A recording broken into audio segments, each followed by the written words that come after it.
폭염이 계속되고 있습니다. 전 국민들이 무더위를 피해 휴가가 피크인 주간이 다가옵니다. 가장 무더운 기간, 우리는 신앙의 방식으로 그 기간을 지내려고 합니다. 이번 주 6일부터 13일까지 민다나오에서 제14차 빌란 비전 캠프가 진행이 됩니다.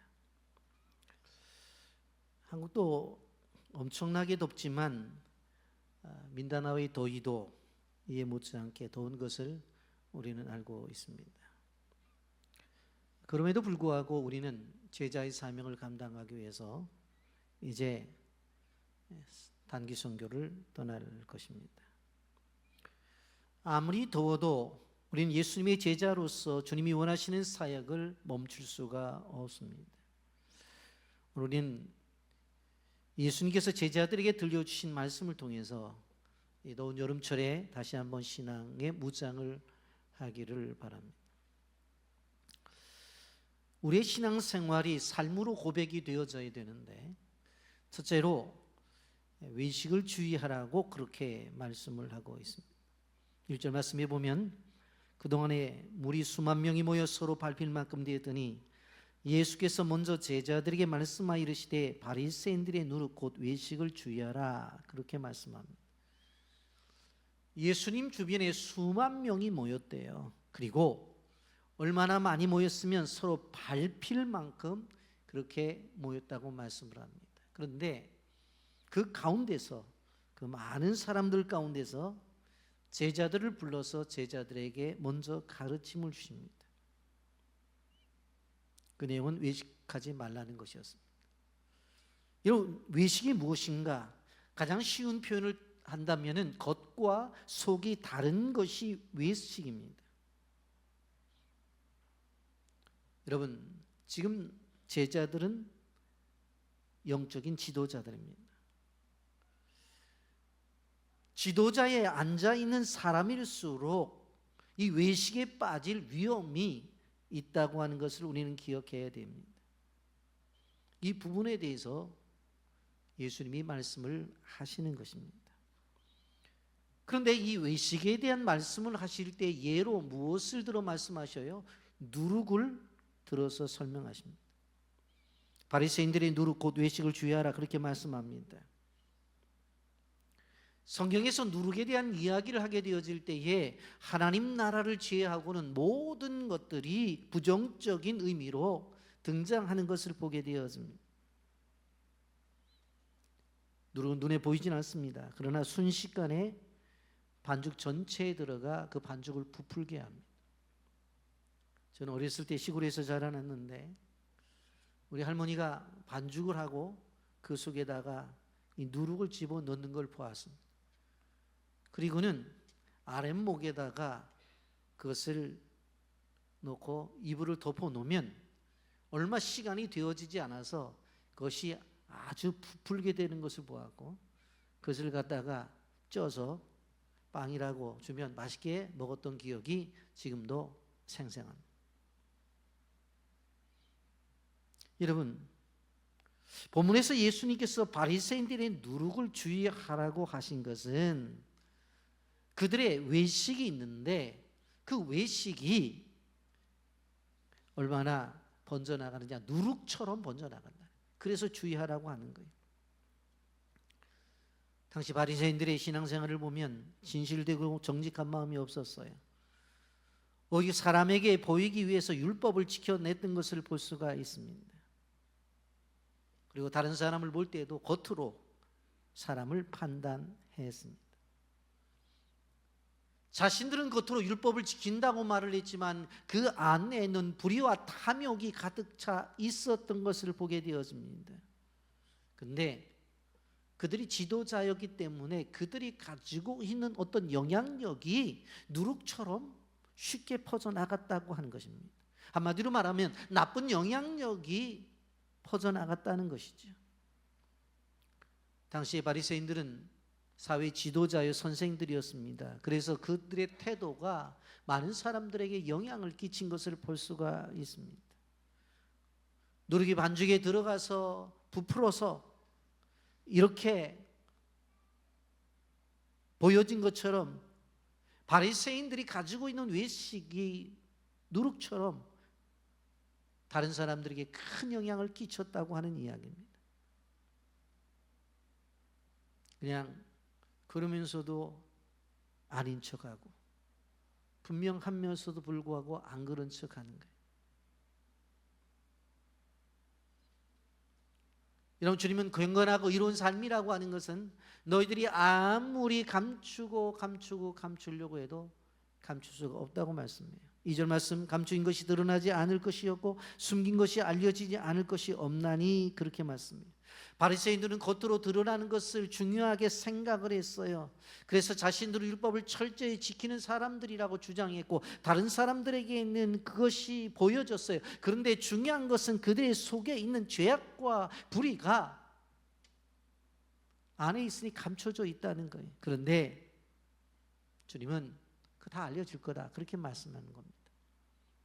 당시 사람들은 바리새인들을 바라볼 때 정말 경건한 사람으로 인정했어요. 훌륭한 사람으로 인정했다고요. 왜? 겉만 보았기 때문에. 그래서 존경을 했어요. 근데 하나님은 그 마음속에 있는 모든 죄를 다 알고 계십니다. 그리고 심판날에는 그 죄악들이 다 드러날 것에 대해서 말씀하고 있어요. 이런 바리새인들은 그래도 경건하게 살려고 애쓴 사람들이잖아요. 최소한도 다른 사람들에게 거룩을 보이기 위해서 애쓴 사람들이잖아요. 그러면 우리 자신들을 생각해 볼 때 우리가 그만큼 애씀이라도 있는가 생각해 본다고 한다면 우리는 그보다 더 연약한 존재일 수 있다는 것을 우리는 생각해 봐야 되는 것입니다. 어떻게 보면 이 세상을 살아가면서 하나님 앞에 처벌을 받지 못한다 할지라도 심판대 앞에 가서는 다 훤히 드러날 것이기 때문에 특별히 은밀한 죄를 짓는 사람들은 조심해야 돼요. 돌아서야 돼요. 불꽃 같은 눈동자로 바라보시는 그 주님을 아셔야 돼요. 우리가 겉으로 보기에는 다 믿음이 좋아 보일 수가 있죠.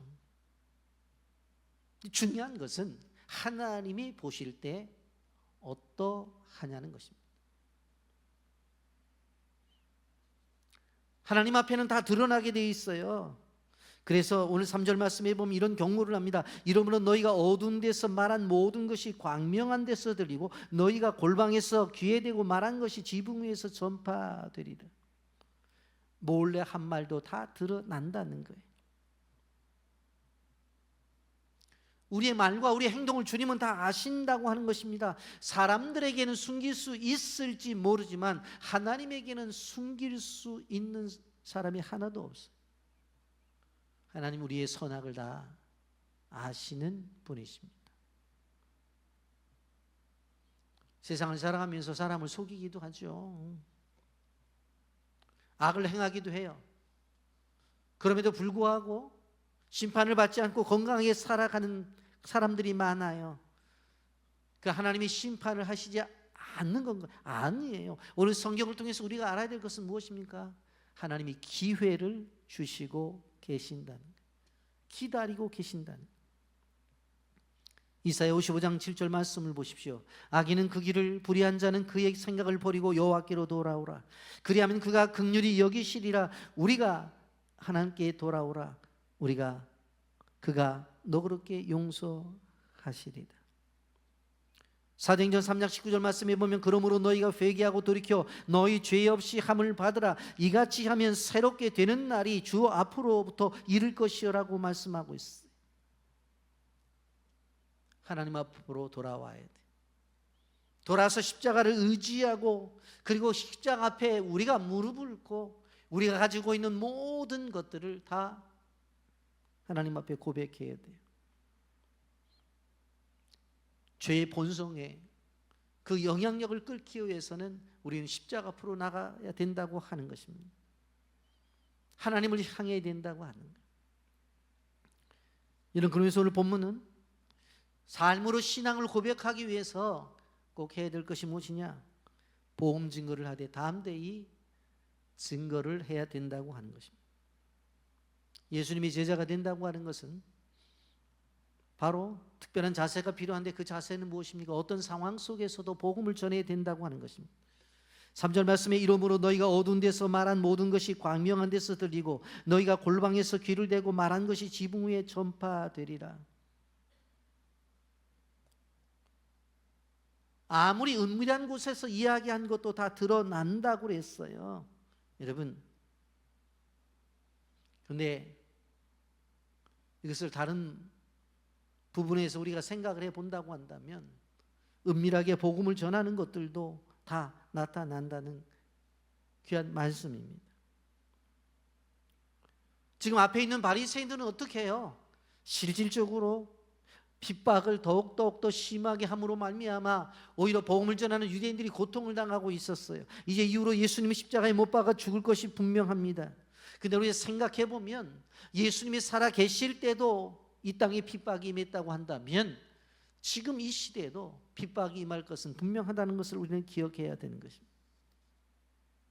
4절 말씀에 내가 내 친구 너희에게 말하노니 몸을 죽이고 그 후에 능히 더 못하는 자들을 위해 두려워하지 말라. 예수님은 복음을 전하는 사람들에게 내 친구라고 말씀을 하는 것을 볼 수가 있습니다. 오늘날 우리가 살고 있는 한국 땅도 생각해 봐요.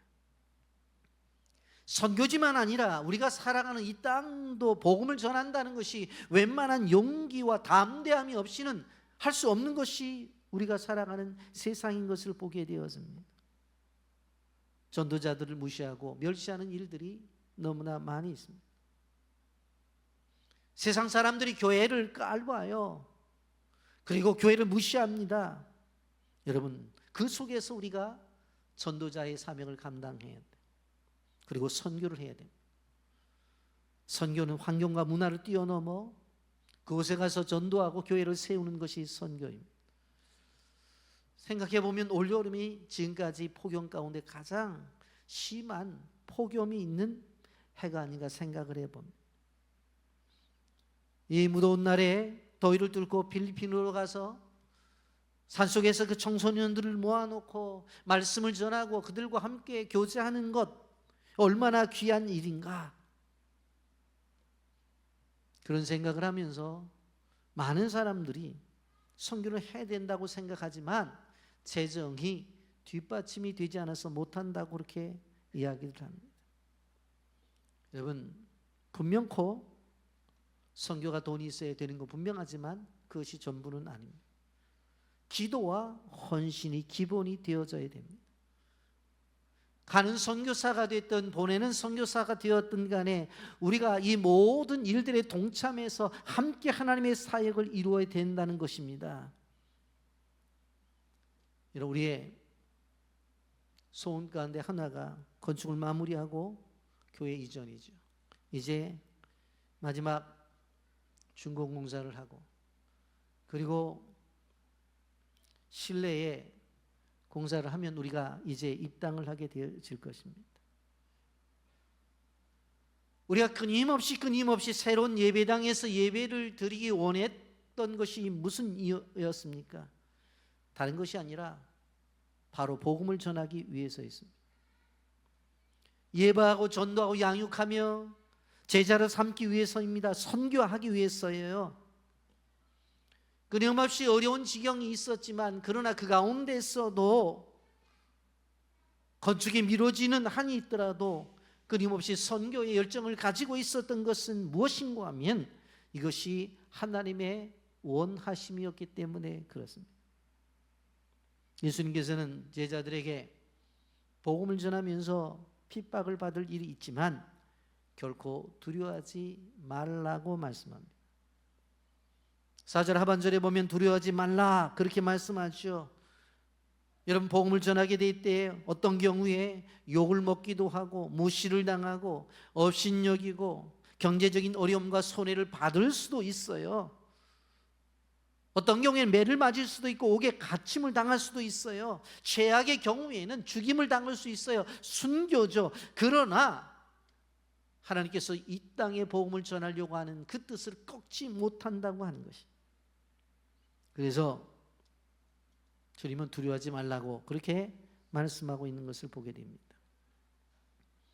여러분, 양화진에 가면 여러 선교사들의 무덤이 있는데 그 가운데 루비 켄드릭 선교사의 묘가 있습니다. 그 묘에 보면 만일 내게 1000개의 생명이 있다면 그것을 모두 조선에 주기를 원하노라 하는 그러한 묘비가 있습니다. 여러분, 루비 켄드릭 선교사는 미국 선교사예요. 그가 미국을 떠나서 한국에 와서 사역을 한 지 9개월도 채 못 될 때에 개성의 여학교에서 교사로 근무하다가 급성 맹장염으로 1908년 8월 15일 25살의 꽃다운 나이에 세상을 떠납니다. 그는 양화진 외국인 묘지에 안장이 됩니다. 25살에 결혼도 하지 아니한 꽃다운 나이. 그런데 이 땅에 와서 복음을 전하다가 9개월도 안 된 그 시점에서 하나님의 부르심을 받아요. 루비 켄드릭 선교사가 부모님에게 쓴 마지막 편지가 있습니다. 여러분, 화면을 보면서 제가 읽어드릴 테니까 한 기절 한 기절 좀 음미해 보세요. 사랑하는 아버지 어머니, 이곳 조선 땅에 오기 전 집들에 심었던 꼴들이 활짝 피었다는 소식을 들었을 때 하루 종일 집 생각만 했습니다. 아버지 어머니, 이곳 조선 땅은 참으로 아름다운 곳입니다. 모두들 하나님을 닮은 사람들 같습니다. 선한 마음과 복음에 대한 열정으로 보아 아마 몇십 년이 지나면 이곳에 예수님의 사랑이 넘치는 곳이 될 것 같습니다. 처음 복음을 듣기 위하여 20km를 맨발로 걸어오는 어린 아이들을 보았을 때 그들 안에 있는 하나님의 사랑 때문에 오히려 위로를 받습니다. 그러나 한편에는 탄압이 점점 심해지고 있습니다. 그저께는 예수님을 영접한 지 일주일도 안 되는 서너 명이 끌려가서 순교를 했습니다. 토마스 선교사, 제임스 선교사도 순교를 했습니다. 오늘 밤은 유난히도 고향으로 돌아가고 싶습니다. 외국인을 죽이고 기독교를 증오한다는 소문 때문에 부두에서 저를 끝까지 말리셨던 어머니의 얼굴이 자꾸 눈앞에 어립니다. 아버지 어머니, 이 편지가 마지막이 될지 모르겠습니다. 저는 이곳에서 작은 씨앗이 되기로 결심했습니다. 제가 씨앗이 되어 이 땅에 묻히게 되었을 때에 아마 하나님의 시간이 되면 조선 땅에는 많은 꽃들이 피고 그들도 여러 나라에서 씨앗이 될 것입니다. 저는 이 땅에 저희 심장을 묻기로 했습니다. 바로 이것은 조선을 향한 저희 열정이 아닙니다. 조선을 향한 하나님의 사랑이라는 것을 알게 되었습니다. 어머니, 아버지 사랑합니다. 저는 설교 준비를 하면서 이 편지를 계속해서 읽어왔어요. 그리고 묵상해 봤어요. 여러분, 한번 생각을 해보세요. 예? 지금 예수를 믿으면 잡아 죽인다고 하는 사람, 그 사람들을 바라보면서 어머니, 아버지, 이곳 조선 땅은 참으로 아름다운 곳이래요. 그리고 모두들 하나님을 닮은 사람 같다는 거예요. 그리고 복음을 듣기 위해서 20km를 맨발로 걸어오는 아이들을 바라보면서 위로를 받고 있어요. 그런데 탄압이 심해지죠. 예수님을 영접한다고 순교를 당하고 있고 외국의 선교사들이 죽임을 당하고 있었어요. 그래서 이 선교사가 이제 배를 타고 한국의 조선 땅에 오려고 했을 때 오늘 편지에 보면 외국인을 죽이고 기독교를 증거한다는 소문 때문에 부두에서 저를 끝까지 말리셨던 어머니의 얼굴이 자꾸 눈앞에 어립니다. 그러니까 이 배를 타기 전까지 엄마는 말린 거예요. 안 가면 안 되냐? 딸아, 안 가면 안 되냐? 여기서 그냥 하나님의 일을 하자. 안 가면 안 되냐? 끝까지 말렸던 거예요. 그러면서 아버지 어머니, 이 편지가 마지막이 될지 모르겠습니다. 저는 이곳에서 작은 씨앗이 되기로 결심했습니다. 제가 씨앗이 되어 이 땅에 묻히게 되었을 때 아마 하나님의 시간이 되면 조선 땅에는 많은 꽃들이 피고 그들도 여러 나라의 씨앗이 될 것입니다. 여러분, 이 25살의 젊은 처녀 선교사의 믿음의 고백이 그대로 이루어졌잖아요. 그는 이 땅에 씨앗이 되었어요. 그래서 몇십 년이 지나자마자 이 땅 위에 세계에서 가장 복음의 확산이 빠르고 곳곳마다 교회가 있는 이 대한민국이 되었잖아요. 그리고 세계에서 두 번째로 선교사를 많이 파송한다고 하는 그런 선교 강국이 되었잖아요. 25살의 한 여인이 자기가 이 땅에 심장을 묻기로 작정한 고백이 그대로 이루어집니다. 여러분, 20세기 초 로마 황제의 박해 때문에 순교한 폴리갑은 박해를 받아 화형을 처하게 될 때 그때 뭐라고 이야기를 해요? 한 번만 주님을 부인하면 살려주겠다고 말을 했어요. 그런데 화형 직전에 뭐라고 말을 해요? 86년간 하나님은 나에게 신실하게 다가왔는데 내가 어떻게 하나님을 부인할 수가 있겠느냐고 하면서 순교의 제물이 되었어요. 여러분, 순교자 스데반이 그랬고 베드로의 순교를 볼 때 그랬고 바울의 순교도 그랬던 것을 볼 수가 있습니다. 우리는 이러한 모습을 바라볼 때 이렇게 이야기할 수 있어요. 아니, 하나님을 위해서 이렇게 고생하고 수고하고 애쓰는데, 그런데 이렇게 순교를 당하게 되어지는데 왜 하나님은 그냥 가만히 계시냐고, 좀 어떻게 좀 해보시라고. 그런데 생각해 보십시오. 하나님은 자기 아들이 십자가에 죽을 때도 가만히 계셨어요. 자기 아들이 십자가에 죽으실 때도 바라만 보셨다고요.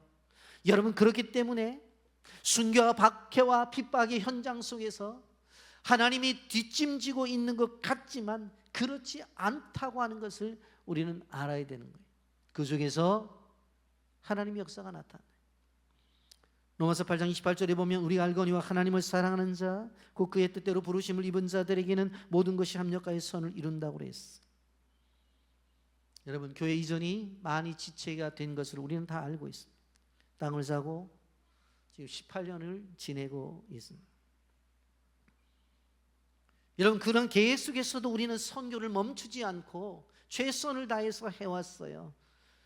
우리가 분명히 아는 것은 이러한 헌신을 통해서 하나님께서 합력해서 선을 이루고 선교지를 더욱더 든든히 세워가셨다고 하는 것을 우리는 알 수가 있습니다. 그러면서 오늘 성경은 그리스도인들의 믿음의 생활을 하는 데 있어서 중요한 것은 예수님을 시인하는 삶을 살라고 말씀합니다. 예수님의 제자는 끊임없이 예수님을 시인해야 돼. 오늘 8절과 9절에 보면 또 내가 또한 너희에게 말하노니 누구든지 사람 앞에서 나를 시인하면 인자도 하나님의 사자들 앞에서 그를 시인할 것이요 사람 앞에서 나를 부인하는 자는 하나님의 사자들 앞에서 부인을 당하리라고 말씀했어요. 여러분, 예수님이 시인한다는 말이 뭘까요? 우리의 신앙을 세상 앞에서 끊임없이 고백한다고 하는 거예요. 내가 그리스도인이라는 꼬리표를 끊임없이 달고 다닌다는 거예요. 세상 속에서 내가 목사라고, 세상 속에서 내가 장로라고, 권사라고, 집사라고, 어느 교회 성도라고 하는 것을 꼬리표를 달고 다니는 거예요. 그래서 공개적으로 자기가 어떠한 존재인지를 나타낸다고 하는 거예요. 그런데 이러한 고백은 입술만의 고백이 아니라 행실과 삶으로서 표현이 되어져야 된다는 거예요. 그걸 이야기하고 있는 거예요. 우리는 우리 자신들을 생각해 보면서 그리스도인인 것을 분명히 나타내고 있는지를 생각해 봐야 되는 것입니다. 세상은 우리가 그리스도의 제자인 것을 나타날 때마다 핍박이 들어오고 조롱이 돌아와요. 굳이 그렇게 믿을 필요가 있냐고들 이야기들을 해요. 그런데 성경은 뭐라고 말해요? 이 세상 속에서 우리가 살아가면서 그렇게 하나님을 인정하게 되네, 그 인정하게 될 때 하나님은 우리를 인정하신다고 말씀을 하고 있어요. 그러면서 하나님의 축복을 이야기하고 있는 것을 보게 되었습니다. 야고보서 1장 12절에 시험을 참는 자는 복이 있나니 이는 시련을 견디어낸 자가 주께서 자기를 사랑하는 자들에게 약속하신 생명의 면류관을 얻을 것임이라고 했어요. 사람 앞에서 주를 시인하면 인자도 하나님의 사자들 앞에서 그를 시인할 것이라고 말씀해요. 여러분, 우리가 살아가는 세상 요즘 경기가 너무 안 좋다고 말을 합니다. 그 사람들은 생각을 해요. 아유, 너무 형편이 어려우니까 좀 생활이 나아지면 다시 교회 나오자 하고 교회를 안 나오시는 분들이 계셔요. 교회들도 경제적인 어려움이 찾아오니까 제일 먼저 선교를 중단하는 일들이 이 교회 저 교회에서 나타나는 것을 볼 수가 있습니다. 그런데 우리는 알아야 돼요. 불황일수록 더 주님을 신뢰해야 돼요. 불황일수록 더 주님을 의지해야 돼요. 불황일수록 더욱더 주님을 믿는 믿음이 굳건해져야 된다고 하는 것입니다. 저는 인생을 그래도 어느 정도 살 만큼 살았는데, 제가 지적으로 조금 좀 이해가 될 때를, 한 중학교 때를 기준으로 해서 지금까지 생각해 보면 얼마나 많은 정권이 바뀌고 얼마나 많은 대통령이 바뀌었습니까? 기대가 무엇이었어요? 잘 먹고 잘 사는 나라를 만들어 달라고 그렇게 정당도 바꾸고 대통령도 바꿨잖아요. 그런데 지금까지 제가 생각해 보면 먹고 살 만한 시대가 됐다는 얘기를 들어본 적이 없어요. 여러분 들어보셨어요? 지난 정부 때도 못 살겠다고 그랬지요. 정권을 바꿔놓으니까 지금은 더 못 살겠다고 그래요. 그럼 다음에 누가 될지 모르고 어느 정당이 맡을지 모르지만 그때가 되면 살판 날 것 같습니까? 아닙니다. 세상은 그런 게 아니에요. 세상은 믿음을 가지고 바라보지 아니하면 살기 힘든 게 세상이에요. 믿음을 가지고 견뎌내지 아니하면 어려운 것이 세상이에요. 워낙 세상은 그런 곳이에요. 그런 곳에 우리가 던져진 거예요. 근데 그곳에서 잘 먹고 잘 살겠다고요? 죄송한 표현할게요. 꿈 깨세요. 그런 게 아니에요, 세상. 우리가 어려우면 어려울수록, 불황일수록 주님을 더 의지하고 더 신뢰하고 하나님을 향한 믿음을 가지고 나가게 될 때에 거기서 하나님의 역사를 경험하는 것이지, 힘들다고 옆에 보세요. 더 쉽게 무너져요.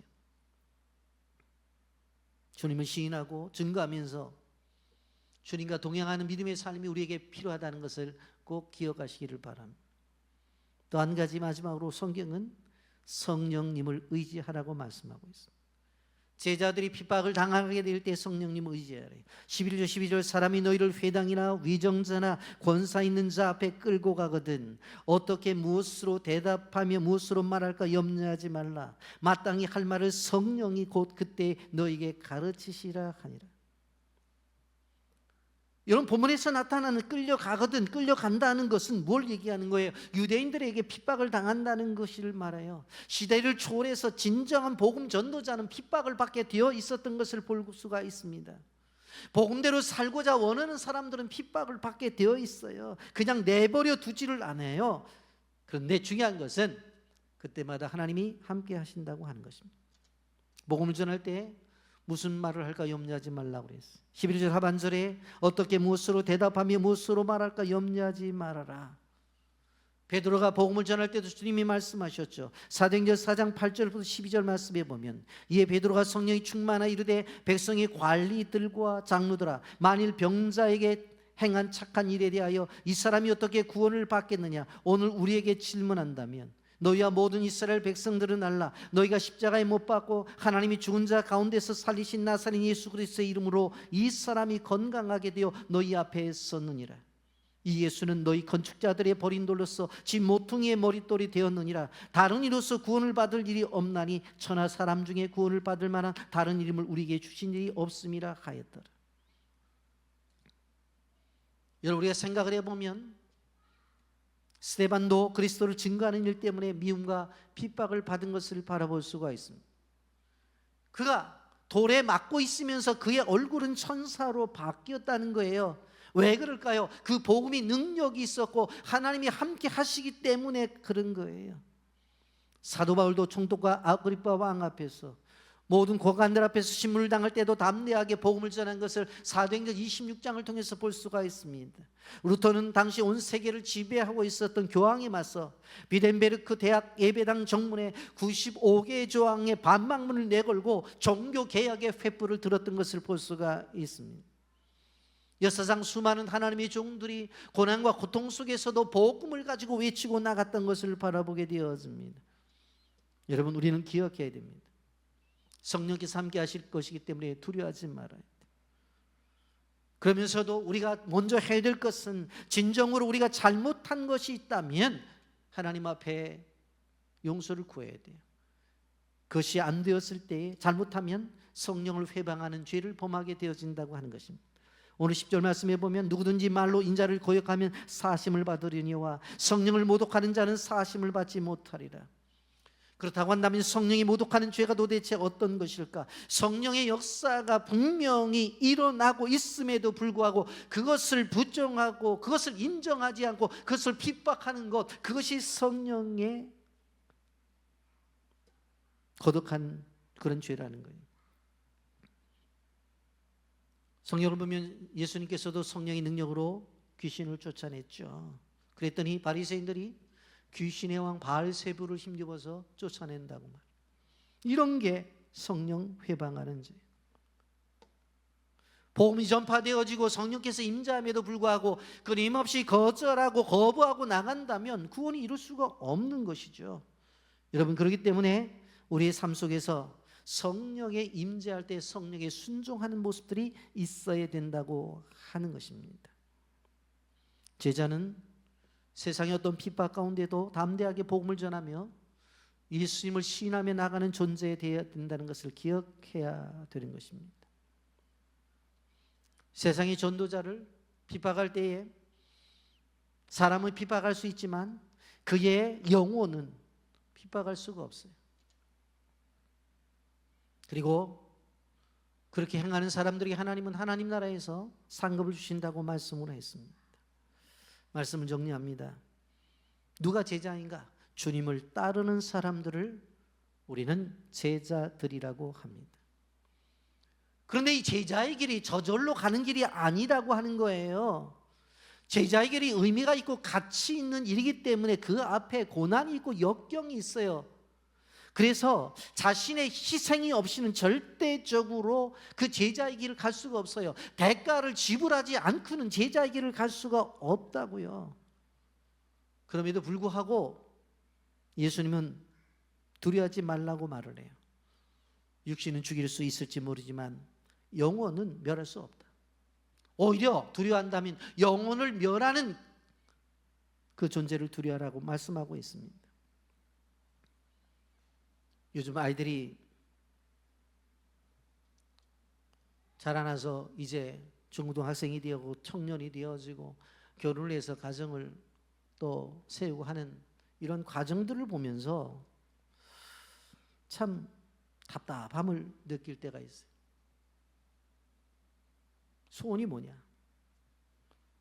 요즘 그런 말이 유행하잖아요. 우리가 믿는 주님보다도 건물주를 더 사모한다. 그러잖아요.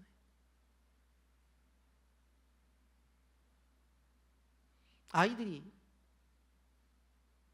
대학을 가는 일들도 있어서 어떤 하나님의 부르심과 소명에 대한 것들이 먼저 생각하고 대학을 선택하고 과를 선택해야 되는데 졸업하고 어느 과가 먹고 살 만한가, 거기에 초점이 맞춰져 있습니다.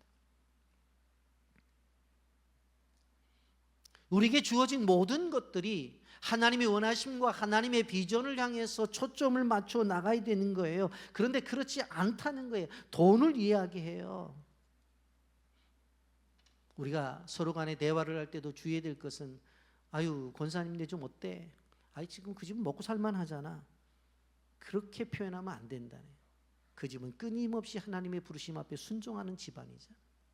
그게 바람직한 거죠. 아이들이 결혼을 합니다. 아이 그 남자 집은 어때?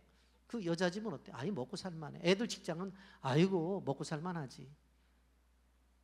둘이 결혼을 해서 하나님의 나라를 위해서, 주님의 몸된 교회를 위해서, 쟤네들은 만나면 정말 주의 일을 할 애들이야. 그렇게 나가야 되잖아요.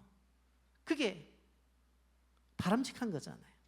그런데 뭐 둘이 맞벌이 하면 먹고 살만해. 그리고 얼마 안 있으면 집도 넓힐 수 있어. 다 돈이에요, 돈. 선택도, 직장의 선택도. 여러분, 우리가 서로 사람과의 관계 속에서 얘기할 때 어떤 사람이 잘 사는 사람이냐면 비전을 따라가는 사람이 잘 사는 사람이에요. 돈을 따라가는 사람이 절대로 잘 사는 사람이 아니에요. 그렇다고 말한다고 한다면 대기업의 총수는 다 잘 사는 사람들이요, 그 아이들은 다 잘 사는 사람들. 왜? 그런데 왜 마약을 하고 왜 그렇게 살아가요? 왜 자기 몸을 옥상에서 던지고 왜 그런 일이 벌어지냐고요. 잘 사는 게 도대체 뭐냐? 저는 세상 나라는 그렇더라도 목사님들 가운데서 이렇게 보게 되면서 기가 막힌 얘기들을 해요. 아유, 그 교회는 뭐 교회도 지어져 있고 교인들도 모이고 뭐 그게 무슨 걱정거리가 있어. 살만한 교회잖아. 이런 교회가 진정 교인들이 몸담고 살만한 교회는 어디냐면 하나님의 말씀이 살아있고 끊임없이 성령의 임재가 나타나 있고 그리고 모든 성도들이 하나님의 뜻에 따라서 움직이는 교회가 그 교회가 살만한 교회지, 재정이 넉넉하다고 해서 자기들 편리대로 이리저리, 죄송한 표현입니다만 놀러나 다니고 그런 교회는 하나님 편에서 볼 때 살만한 교회가. 우리의 가치관이 분명해야 돼요. 살만한 성도가 어떤 사람이고 살만한 가정이 어떤 가정이고 살만한 사람이 도대체 어떤 사람이냐. 끊임없이 우리 집사람 이런 얘기 하지 말라고 그랬는데 부담 준다고 단기 선교 가면 온 가족이 함께 가고, 이런 얘기 하지 말래요. 우리 성도들이 얼마나 착한데 자꾸 그런 얘기 하냐고 최선을 다하고 있는데 집에 가서 또 한 소리 듣게 생겼어요. 제가 하지 말라는 얘기를 자꾸 하냐고. 예? 저 알아요. 우리 교회 성도들 착하고 우리 교회 성도들이 헌신하는 거 안다고요. 그럼에도 불구하고 세상의 가치 속에 거기 묻히지 말라는 거예요. 그게 하나님의 뜻이라는 거예요.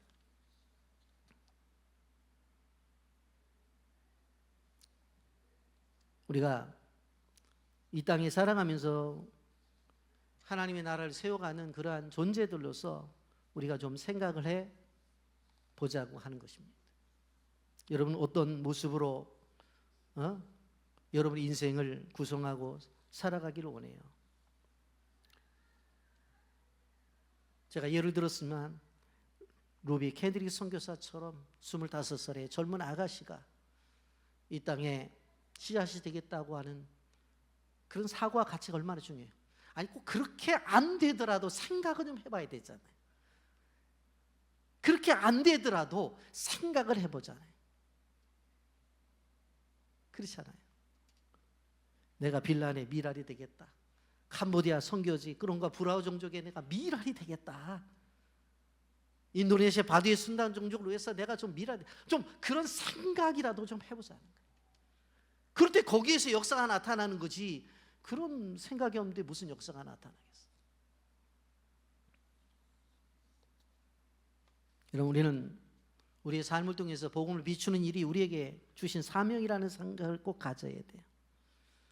그래서 우리 교회는 단기 선교를 가는 분들은 한 주간이지만 그분은 단기 선교사로 가는 선교사고, 여기서 있으면서 기도해 주는 분들은 보내는 선교사이기 때문에 이 단기 선교 기간에는 온 교회가 선교사예요. 아멘. 그래서 여러분들 가는 선교사든 보내는 선교사든 끊임없이 기도해서 하나님의 역사를 이루기를 예수님의 이름으로 축복합니다. 아멘.